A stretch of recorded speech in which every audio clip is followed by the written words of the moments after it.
સમાચાર સામે આવી રહ્યા છે, જ્યાં જંગલ વિસ્તારમાં એક યુવાનનો મૃતદેહ મળી આવતા ભારે હોબાળો મચી ગયો છે।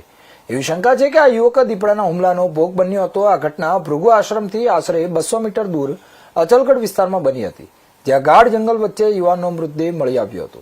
ઘટના સ્થળે એક ભયાનક ચિત્ર રજૂ કર્યું હતું। યુવાનનો એક કપાયેલો પગ પણ જંગલની અંદર એક અલગ જગ્યાએથી મળી આવ્યો હતો। આ સંજોગો સ્પષ્ટપણે દર્શાવે છે કે એક દીપડાએ યુવાન પર હુમલો કર્યો હતો અને તેને ઝાડીઓમાં ખેંચી ગયો હતો।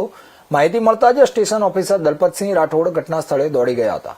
ત્યાં તેમણે મૃતદેહનો કબજો લીધો હતો અને તપાસ શરૂ કરી હતી। તે જ સમયે વન વિભાગની એક ટીમ પણ, જેમાં રેન્જર્સ ગજેન્દ્રસિંહ અને રાજેશ બિશ્નોઈનો સમાવેશ થાય છે, પણ સ્થળ પર પહોંચી ગયા હતા।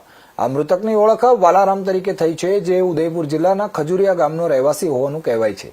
એવું જાણવા મળ્યું છે કે આ યુવાન ગઈકાલે સાંજે 6 વાગ્યાની આસપાસ અચલગઢ તરફ ગયો હતો, ત્યારબાદ તે પાછો ફર્યો ન હતો। હાલમાં પોલીસ અને વન વિભાગ બંને આ મામલાની તપાસમાં સક્રિય રીતે રોકાયેલા છે। તેમજ વધુમાં આ પ્રદેશ માટે એલર્ટ પણ જારી કરવામાં આવ્યું છે અને રહેવાસીઓને સતર્ક રહેવાની વિનંતી કરવામાં આવી છે।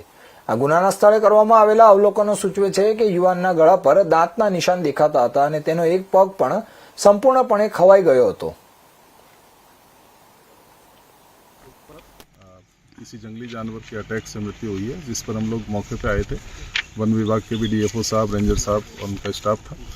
तो मौके पर हमने देखा है, जहाँ प्रथम दृष्टिया जहाँ पे घटना घटित होना प्रतीत हो रहा है, वहाँ भी एक जंगली जानवर के पंजे का निशान है और वहाँ से घसीटने के पूरे निशान है। और फिर काफ़ी 500-700 मीटर दूर एक पत्थर के नीचे जहाँ इसकी बॉडी मिली है, वहाँ भी उसकी बॉडी का जो पार्ट्स है वो खाया हुआ है और उसकी गर्दन पे भी जंगली जानवर के दांत के निशान मिल रहे हैं, दिख रहे हैं। और